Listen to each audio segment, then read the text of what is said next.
Yes, sirree. Thursday night, live from the City of Angels. I love this poem. And when it pops up in Companion, I was just like, okay, I'm in. But the film is much more than Book of Love Boy, a song that I used to play as the DJ Web Slinger in Columbus, Ohio. Oh, I'm not a... What a film. What a film.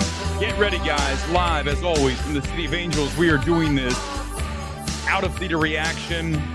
I'm going to start it with a little bit of the trailer. I'm going to warn you, though, about this film. You don't want to know much. So I'm going to show you just a touch of the trailer, give you an idea what it looks like, what it feels like.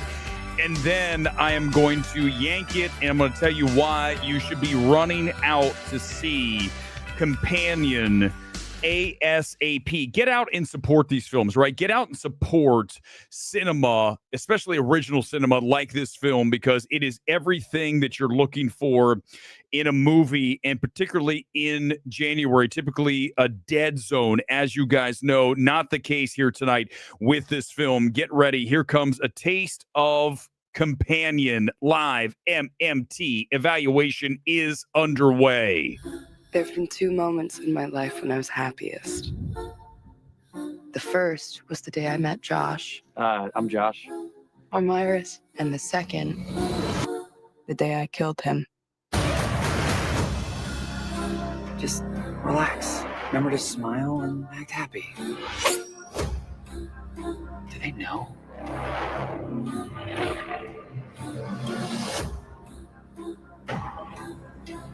Iris, wake up.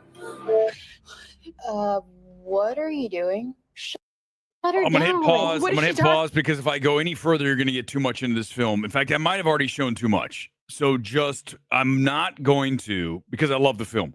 I'm not gonna get into spoilers here tonight. If you've seen it, we can talk about it, but we need to do it really from a distance. We cannot be talking about details of this film, because if we do, it'll ruin your experience, and I don't want that to happen. This is a whip smart script, okay? This is exactly where you want to be from an original storytelling standpoint. And you look at my out of theater reaction, and this tells it all, right? Does it not? I mean, look at this, right? For January, this is way too good of a film. I mean, if this is what 2025 is going to be like, we are going to be feasting this year in cinema. It's slick, as I mentioned, super smart. It's horror tangential, and it's really just a tweaking of Ex Machina. All right, when I say that, that's everything you need to know. But what I also love about this is there's so many twists, and the twists work, all right? The twists are smart. They keep you locked in. As you see, as I say here in the tweet reaction, I was literally into this film from frame one to the conclusion. And certainly when I heard Book of Love Boy, which obviously is going to earn a thumbs up from me. Any film, this is such a very specific choice, and it was so for me. So I want to thank the director for making this call, because this film is just exactly what I wanted, and this song was the cherry on top. But the twists work, okay, and the laughs are very clever. It's a smart, as I said, the script. Without getting into the details, it's got the Blade Runner, it's got the Ex Machina, it's got some Most Dangerous Game, and it really assembles it smartly. And then you have characters doing things you didn't expect them to do. And again, this is why I really need to stop, because if I go any further, the film's going to be ruined for you, and that's not what I want to do. I do want to draw attention here to Sophie Thatcher, who was just in Heretic. She was also in The Boogeyman, best she's ever been, and she really pulls off this role. Without telling you what the role is, I did mention Ex Machina. She has to do a lot, and she delivers all of it. And this is going to end up being one of my favorite performances of the year. I mean, it will be. This is a performance I will come back to all the way here in January. Okay. The Oscars aren't even here for 2024. And I'm not saying, listen, Sophie Thatcher's not going to get nominated for Oscars 2026, but it's a performance that I want to put in my back pocket and remember because it's that good. And this screenplay is that smart. It's not okay. A film that I love is like Cabin in the Woods, right? This is not Cabin in the Woods, but it's got that same kind of just like, I remember just watching this going, oh my God, I love. And if you've ever seen Cabin in the Woods, that's a whole nother level, right? That's just genius across every level. But when you look at this film, to be sitting in a cinema and be surprised by where the script goes, and also to be, again, fully engaged. And what a debut across the board. Everything here works. It is a 93% for us in January. And for us to be this high, this early in the year, wow.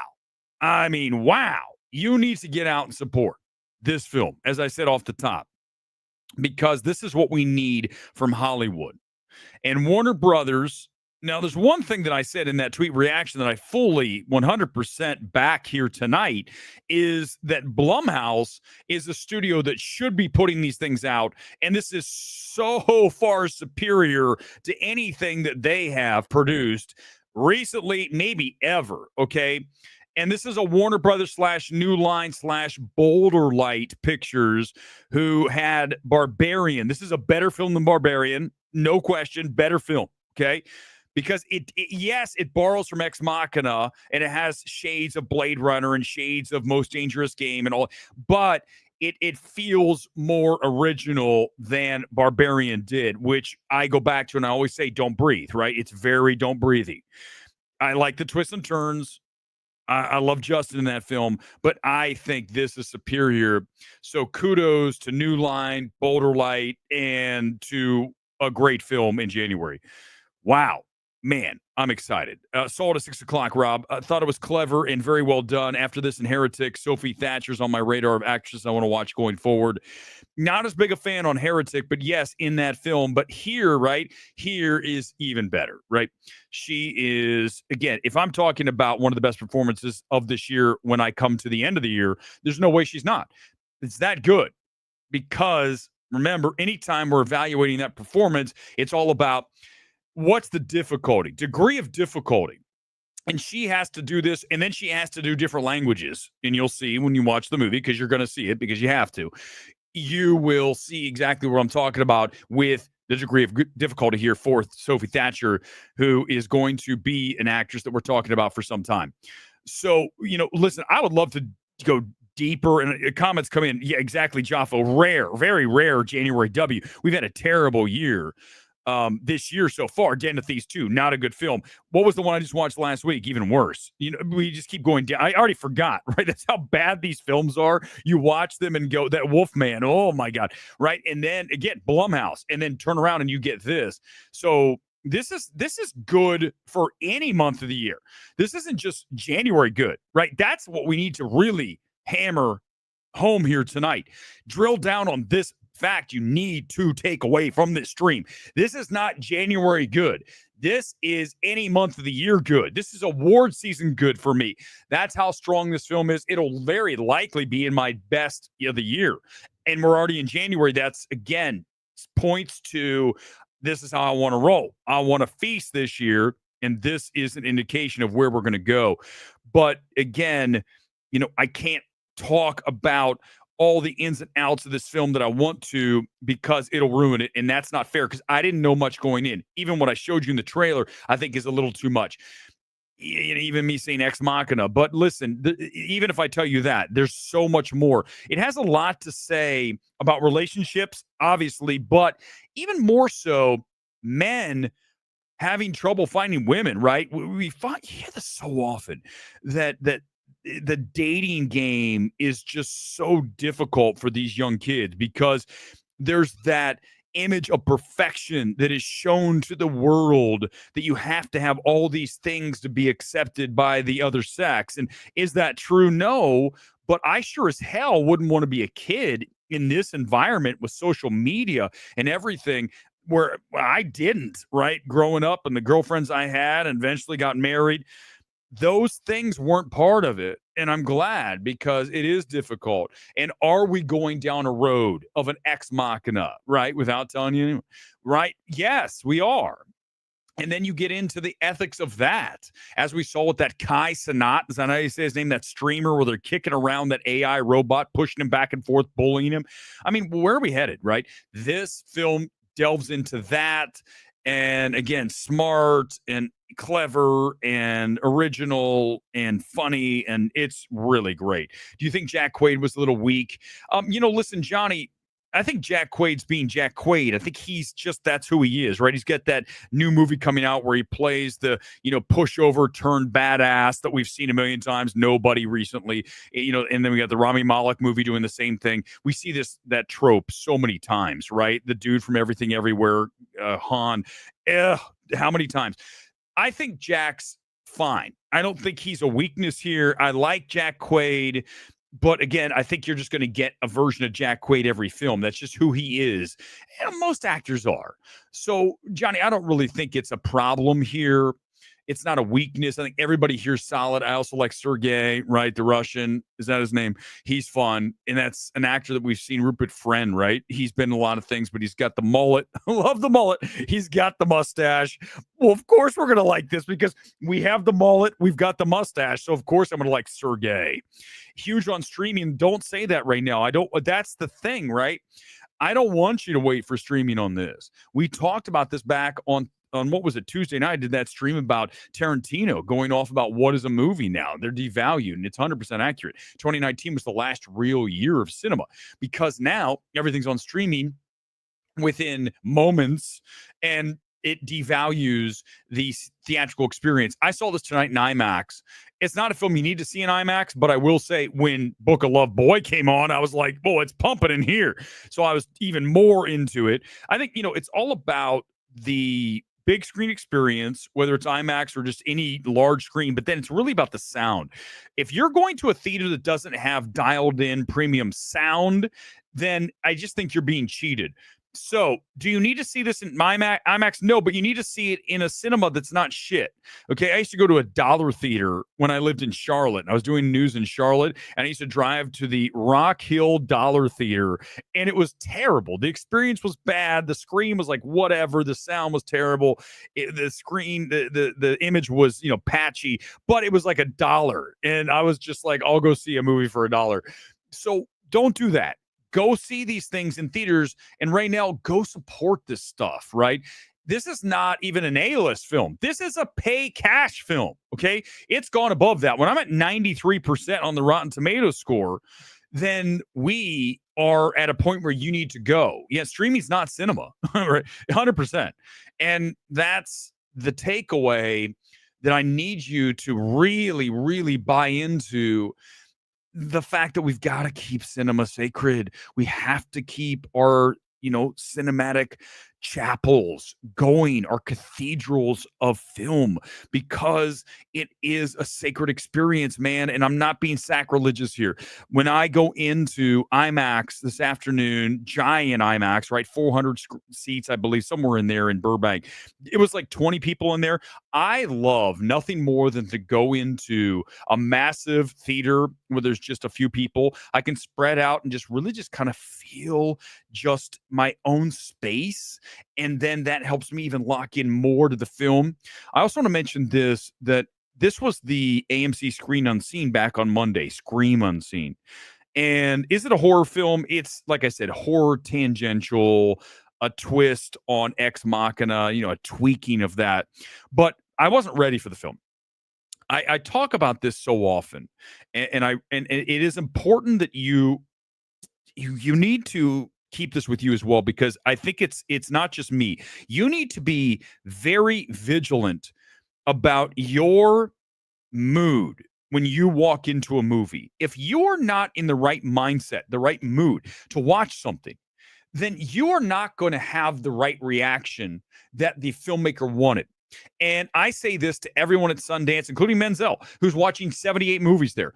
It's a disservice to the directors. It's a disservice to the films, the studios. In that case, they're looking for studios. But right, the entire film crew, you are doing an incredible disservice because you're watching 4 movies in a day. And I don't care if you say you can do it. You can't. Okay? You can't. And you're gonna shortchange a film, and it's gonna come back to bite you in the ass. And it happens a lot. I talked to Menzel. I'm gonna drag him a little here. And he says, "Oh, I didn't like this." Well, because you watched 3 movies. Trust me, if you watch it, the only movie you watched, and you had a refractory period, you're gonna like this film. That's the key. I bring that back because that's where I was tonight, and that's why you can tell tonight. I am locked in. I'm ready, and I loved it. If I weren't, I still would like it, but I wouldn't be as high. This is legit. This is authentic, like it always is on this channel. Everything that flows through the microphone is going to be 100% unvarnished, heartfelt stuff. You guys know that. So if I'm raving about it, you guys know where I'm at here. More comments on this Thursday night. I was going to do some more things because we have obviously more of the Mackey talking about Harrison Ford. Is it Trump? We have Gascon and what she said on Twitter and how that's coming back. We can do all that Sunday. I really just want to focus on Companion because it's that important that you run out to see this movie. Everything else doesn't matter. And truth be told, this is what MMT is. Okay. It is this film. It is Companion. It is exactly what we're doing here right now. It is getting you mobilized and motivated to get to motivized. I like that. Getting to the theater and being, ready to experience cinema. And that's what we have here tonight. I'm seeing this next weekend. Good, Jacob. You should see it ASAP because it's a film you don't want to have ruined. And I did not ruin it here tonight. So I want a little bit of love for that. A like would be wonderful for not ruining the film because it is a film that you don't want to have spoiled, and people will. I think Eric will like Dogman more than Companion. Let's talk about that real quickly. Let's do a seat check because it's funny you talk about Dogman. It is time now, ladies and gentlemen. If you've never watched the Thursday night box office preview show, we go to AMC and we look to see how ticket sales are, not just for the movie we're talking about, but for the other movies that are opening this weekend. And Gone Girl has a point. Dogman's the movie that's going to win this weekend, right? 100%. So as we look at sales right now, I pull it up on AMC. By the way, if you do not have AMC A-List, you need to do that. Okay? I'm not paid by AMC. And if I were, I'd say exactly what I'm saying right now. For $24.99, you are getting 3 movies per week, 12 movies for the month, IMAX, Dolby, Prime, anything you want, you can get for the low, low price of $25 for 12 movies a month. Okay. 3 a week. You cannot do more than 3, but there's not more than 3 movies to watch in a week. Okay. So you don't have to worry about that. You're good. And it's a fantastic investment, especially if you're a single dude or gal.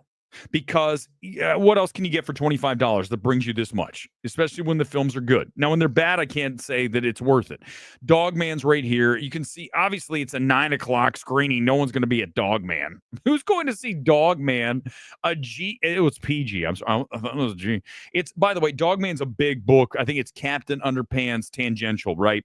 Is it like it's related? It's in the multiverse of Captain Underpants, which came back in 2017. Did pretty well for Universal DreamWorks back. Dogman will be successful this weekend. I think you're looking at least 25-30 million on this, maybe more. It could do well. Companion, as I look here at the IMAX, this is the 9:30. I'll give you my number on that here momentarily. Dogman, I'm going to take it 25 up. I'll take it closer to 30. You can look here. Companion looks great, but remember, this is Burbank. Okay, guys. I mean, I talk about this all the time, and at least listen. If I'm talking about something, is there anybody who is more authentic, more fearless, more deadly accurate, and more unvarnished than me? Nobody. No one in this space. That's for fucking sure. Nobody. So it's not a contest, and I'm here to tell you, I understand I live here in LA. I get that it's busy for Companion on a Thursday night in IMAX. It looks decent. I mean, it's not slam, but it's not bad. It's not going to look like that if I go to Phoenix or to Dallas or to Columbus, Ohio, my hometown, where I used to play Book of Love Boy. But it, it still is encouraging to see this. I'm going to take Companion 11, which I think is on the high end of the tracking. But here's why. Because the film delivers and the word of mouth is going to be strong. If this does not garner an A or A minus cinema score, I'm giving up on cinema score altogether tomorrow night, because this is a film that has to get that. It's a horror film. Look, air quote, it's not really a horror film. It's suspense thriller with horror elements. Okay. Yes, there's violence, but I would call it more of a thriller. Okay. So it should get a good cinema score, which means good word of mouth, which means we'll do better. And then I think because it's Warner Brothers, and I know New Line and Borderlight, they believe in theatrical, so they want to leave this in theaters, just like Barbarian in that August, right? Remember, it kicked ass. Was it September, right? For that while, it did really well.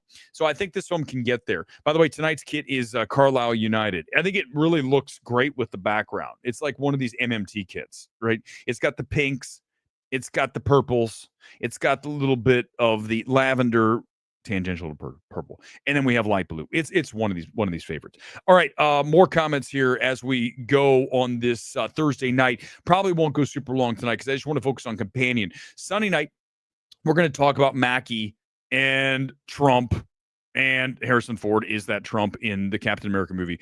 Also, we'll talk about Gascon and the tweets, and does that wreck Amelia Perez? By the way, I don't know. I've made the worst decision of my life by not destroying Amelia Perez, because apparently, as I was just randomly searching on YouTube, if you hammer that film, you're going to get like 1 million views. This is the reason why MMT will never, ever be bigger than it is, because we never just say, I'm going to make a movie that says Amelia Perez is the worst thing ever and we'll get 1 million views. You don't think that happens? The fuck it doesn't. Are you fucking kidding me? This world is full of grifters. This world is full of people that will say whatever it takes to get views, to get likes, to get subscribers, all that bullshit, whereas I do not care. I care about talking about if a film is great or not. Amelia Perez is not the worst film ever made, not even close. Anora is so much more putrid as a film. It's not a contest, but yet if I join in, right, it's all about dogpiling. Here we go, everybody. Everyone bandwagon to trash a film. Look, I could might as well just go do the alt-right grift, right? I'm going to go hardcore, everything anti-woke. Oh my God, this is the worst thing ever. Anthony Mackie, you're so fucking boring. I hope one of you watching right now, one of you alt-right grifting motherfuckers, you are so fucking boring. You understand that? You are dull. Yeah, some of the stuff you say is dead on, but the fact that you're a fucking wind-up toy that I can pull the fucking cord on and I know what you're going to say every time, that's pathetic. You don't know what I'm going to do. You have no fucking clue. That makes me superior to you all day. I don't care if you have 10 million views. I don't give a fuck. I have credibility. You do not. You have credibility with your base that you right tribal bullshit back and forth, tribal this, tribal that. This is boring. You're fucking boring. You're boring. I have no interest in you. Goodbye. Editing was the strength. The film's overall made very well. You know, you look at Companion as a film overall. Drew Hancock, this is his debut film, his feature debut, and he's done some television. This is his first feature, and it's well made. You know, does it look like, you know, a thing of beauty? Listen, it's fine. I think the cinematography is adequate. It flows well. I agree. There's no dead spots. So that's part of editing, right? The film flows. It's like a 135 runtime. So that works. Listen, I have nothing to say. Do I have a negative? I don't have one negative here. I didn't have one down thumb here tonight. So Johnny, you're 100% correct. But you look at him, Drew Hancock, someone to watch. Hey, listen, I have contact with Boulder Light. In fact, I went out to lunch with Boulder Light before, and it was nice. We had a nice time. We talked. They're fans of MMT, fans of what I do, so I appreciate that. I'm not. By the way, here's the funny thing is, and they know this. Boulder Light is 100% certain they know this about me. I would never come on here and say this stuff because I went to lunch with Boulder Light. That's what makes me different from everybody else. I could break bread with you, and 2 seconds later, I'm saying you have the worst film I've ever seen. That's what makes me dangerous. I'm completely and utterly wild card, dangerous motherfucker. And that's why the studios are like, we're just going to leave him off. We're going to let him go. And if he loves it, hey, that's awesome. If he doesn't, well, let's just pretend he doesn't exist. No problem. Don't care, because that allows me to do what I need to do. But if you look through this film across the board, everybody involved, everyone from Rupert Friend, as I mentioned, to Sergei, to I also like Lucas Gage, who was in Smile 2. He's here, and I don't want to ruin his role, but he's good. Also, Harvey Guillen, Eli is fun. Everybody here is Sophie Thatcher's, the takeaway is she, and also Mark Menchaca, was in Ozark. He's in this. It's great. It's really great. It's really great. Open comments here as we go a little bit further here tonight. Soderbergh's presence tonight, very good. Tucker, I'm not a big fan of that film. I'm not saying that it's the worst film, but I can tell you this: the difference between Presence and Companion is there's no comparison, right? Presence is a gimmicky film, and Tucker, listen, I love that you liked it. Okay, that's cool. I think what you see, and you go back, and we have that evaluation. I think it was Sunday night a couple weeks ago. I saw that, and I talked about. It's a gimmicky film, right? It's about the ghost POV. I think some of the stuff that happens in that movie is totally melodramatic, ridiculous bullshit. And I don't think there's any scares whatsoever in it. But listen, is it as bad as Den of Thieves 2 or Wolfman? No, but it's no Companion, right? I mean, listen, if you haven't seen Companion yet, Tucker, the difference, guys, Companion's a great, great film. Presence is just something. You look at Presence, and I think the problem is we talk about this all the time. Soderbergh, right? Just because it's Soderbergh doesn't mean anything, okay? When I watched Presence, I don't care. And Soderbergh was there that night. He walked in afterwards, right? We had the live Q&A, and I stayed for 2 questions, and I got to get out of here because I didn't love the film. But it doesn't matter that Soderbergh directed. And Tucker, I'm not saying that's why you liked it, but I do feel that there's no question in this space, the majority of people are heavily biased by the past filmography of directors. So if you get Soderbergh, oh, it's Soderbergh. Okay. Oh, it's Bong, Mickey 17. Oh, it's Tarantino. Well, whoever it is you love. Okay. Currently working. Go back and look at Ridley Scott. Look at Gladiator 2. You saw a lot of that. I don't care. It's bad. Ridley Scott lost the fastball, curveball, slow ball, knuckleball. He lost his changeup. Strike slow ball.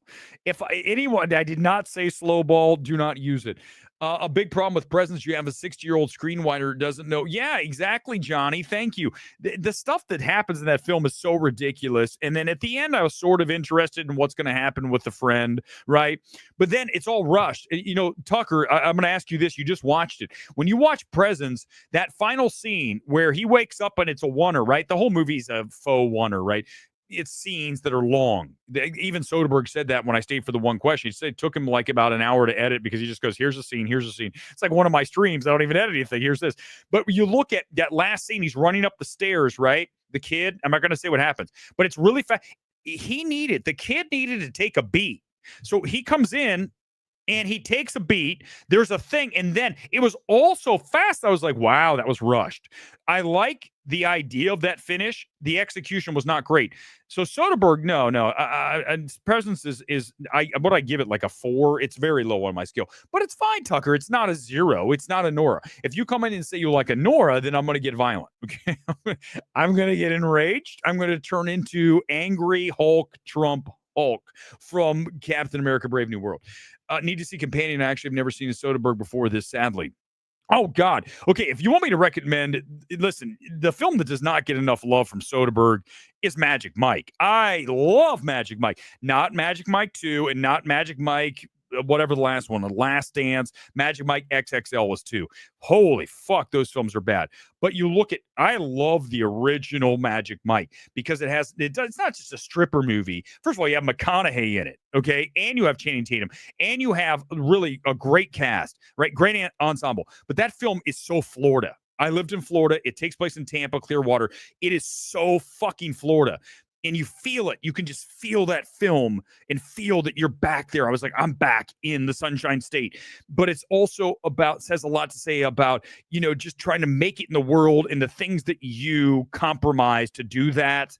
and people assume because you're a stripper that you're dumb. Turns out Channing Tatum actually has a business acumen and he was trying to get together. There's a lot in that film I love, man. I really like Magic Mike. I could watch it again right now. Love the look of the film. I love the overall vibe of the film. And I also really like McConaughey in that film. It's great. It's a good film. Okay.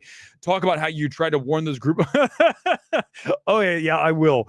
Because Gone Girl, I think you saw it when you were there. When I saw Magic Mike 3, I was at the AMC 6, which is the underground bunker theater here in Burbank. There's 3 AMCs. So I went and I was coming out, and these women were going in to watch Magic Mike 3, The Last Dance. And I literally, Gone Girl can attest, I said, ladies, don't do it. I said, don't. If you're thinking about it, I would think about turning around. See anything, and I was like talking like this. Don't watch. And this was like me when I came out of Beau is Afraid. Same thing. Holy shit. That's when I shame the audience for clapping. I can't stop myself. When people are clapping for a Nora or for Beau is Afraid, I'm like, okay, guys, I'm going to stand up in front of everybody. You can go ahead and record me. I don't give a shit. You guys are fucking dumb. Every one of you motherfuckers, I'm going to go Les Grossman on you. You up there and you, someone punch that guy for clapping. Punch him in the face. Punch him in the face. Because that's how I felt after Anora, Beau is Afraid, whatever the films that we hated. Those are 2 that obviously always come to mind. Soderbergh has another film in March. He just cranks them out. I mean, he talked about that Dominator Bobble. He talked about how this film was like shot in like 2 weeks and he edited it in like an hour. You can tell. I mean, Presence doesn't have much going on, except for a couple of effects of like a floating book, stuff like that. Soderbergh just cranks them out. He's not one of those, we're going to take our time and really like a Nolan, right? We're going to make this thing sing. It's more about cranking them out. And even you go back and look at Magic Mike. I mean, it's a film that's shot on high def, but it looks good. Again, it looks very Florida-y. So yeah, Soderbergh, you talk about a career, no question. I mean, and some would say a legend, right? Not a minor legend, but he's definitely a name. You go back to Sex, Lies, and Videotape, right? Was that not Soderbergh? My God, I saw that in theaters so long. That's how fucking long this has been. But you go back and you look at his filmography, it's very impressive, but he's had a lot of misses lately, right? Lately, and Presence is one of those. Any other comments here? And I'll do rapid fire comments for get out of here. I want to listen to Book of Love Boy again, to be honest with you, because I love the song. So of course I'll do that on the way up. I want to mention a couple things. On Sunday night, we've got Blake Lively. That thing keeps going. They want to get the court case dismissed. Justin's counter lawsuit. It's not going to happen. I talked about that was the biggest mistake. Go back and watch the stream from Sunday night where I sit down, Blake and Ryan, and say, don't do this. And I would have saved them millions. Do you understand that if these people would ever just say, bring in the closer, bring in the cleaner, bring in Weber, you're gonna be good. In fact, if Boulder Light would have brought this to me and said, watch this, I would have said, you guys are fucking gold. This is money. Okay. And the thing is let me tell you, there's a lot of people in the space that talk a bunch of bullshit. At the end of the day, when I bring the quote, when I bring the evaluation, it's game over. I know that the studios know that they know. I told you guys, I go back to the Fablemans. If I haven't told the story, I'm telling you, I haven't told in a while. When I came out of the Fablemans, this is not a good film. This is I'm telling you what, one of his worst films. So I sent that. So you ready for this? I'm sitting there. I say Fablemans is bad. I was like the first person to say this is not a good film. And into my DMs comes a major producer in this town and says, by the way, I just want you to know that Universal knows that it's a shit film. And I go, ooh, this is why I'm the fucking man. This is why I'm the GOAT. You understand, guys, when the verdict is reached here on this channel or wherever it is, it's done. It's fucking cement. It's done. And I'm here to tell you, Nora's a terrible film. And history's going to come back to tell me I'm right. And I'm right about Beau is Afraid. I'm right about Babylon. I'm right about these things, okay? I know that might piss you off, but the truth is not everybody has the taste or the ability to do this. I've said it a million times. I'm not going to play the game where everyone can do it. It doesn't work. Life doesn't work like that. Life works where you have talents, you have certain abilities that you've gained over the years, and you put them to work in a certain arena. And this is what I do well, okay? And because of that, what we do is better than anybody else. It's not a contest. Logan Lucky, I never watched it. You know, I should watch that because I know it's got Daniel Craig in it. It's also got Channing Tatum. I didn't watch that film. I need to. It's one of those films that, you know, there's just certain films that you just didn't get to. And let me tell you, Sully, that's one I would like to watch because I didn't. And it's always you know what's the worst is when you have a film you've been meaning to get to and you just don't, like After Yang, a film that I listen, I love Columbus, Kaganda. I mean, I look at it and I say, I want to watch After Yang. And I just, because it wasn't available to me theatrically at AMC, I just put it on the back burner. It's so important that these studios get these films to AMC and to Regal. AMC for me, for sure. Because if you put it at AMC Burbank, I'm going to watch your film. I'm going to see it. So are other people. Go look at Handling the Undead, a film that nobody had theatrically, but we had playing at the 8 for 1 week, and I saw it, and I was blown away. It was our number 2 film of last year.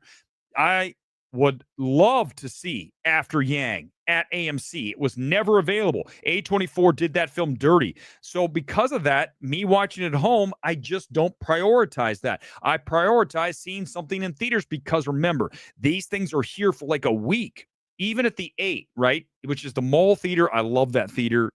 If you, there's a good chance you'll run into me there. Robert saw me there. That's it's one of my favorites because it's very cozy. You go in, it's small. It's like a little screening room. Everyone's very respectful there.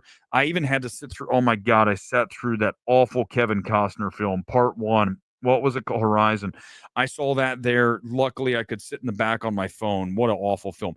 But you look at the ability to watch these films on a screen, I know that I have a week. So if I don't go see that film, it's gone. You know, great example. I haven't done the evaluation yet. I will, but The Girl with the Needle, what is it called?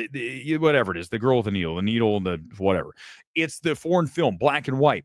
I saw that film at AMC 8, and if I had seen, I wouldn't have watched it at home. So that's why it's important. Asphalt City at the 8, saw it twice in 1 week. I love Asphalt City, as you guys know. Sully certainly knows. So you have to see these films when they're out. That's why Companion, you have to go. You got to make it urgent. Like, it's got to prioritize this weekend. You got no football games. Super Bowl's next weekend. Pro Bowl's a joke. It's flag football now. There's no reason to even watch the game. Before, it was sort of fun. You can see like 58-55, and they didn't really hit, but at least they were in helmets. Now they're playing flag football. Nobody cares. Super Bowl's next weekend. Go to a movie this weekend, right? It's not March Madness yet. You got nothing to do. Go see Companion. I think that's the other reason you're going to see both these films do better is that it's been dead lately. And now you've got 2 films for different audiences when you look at Dogman for the family and you look at this film for everybody else, really everybody else. It's that good. Then you're talking about we could have a nice weekend here at the end of January going into February here. So yeah, let's get ready to roll out of here because it's only man. I told you it's going to be a short stream tonight. Comment closeout here tonight on this Thursday night. Here's what I'm going to do. I'm going to be back on Sunday with everything that I promised involving Lively. I want to talk about Jonathan Majors on Sunday night. I want to talk about Anthony Mackie and Trump and Red Hulk, all that shit, Gascon and them getting destroyed now, Amelia Perez. There's a lot to talk about Sunday. I really want to focus on Jonathan Majors, though, because I do believe that man's not done. And I think that now that we have Magazine Dreams, just watch. I called it here first. Jonathan Majors, he won't be back at the Yang level again, right? Or was it Yang? Yeah, it was Yang. I'm thinking After Yang. I've said that so many times.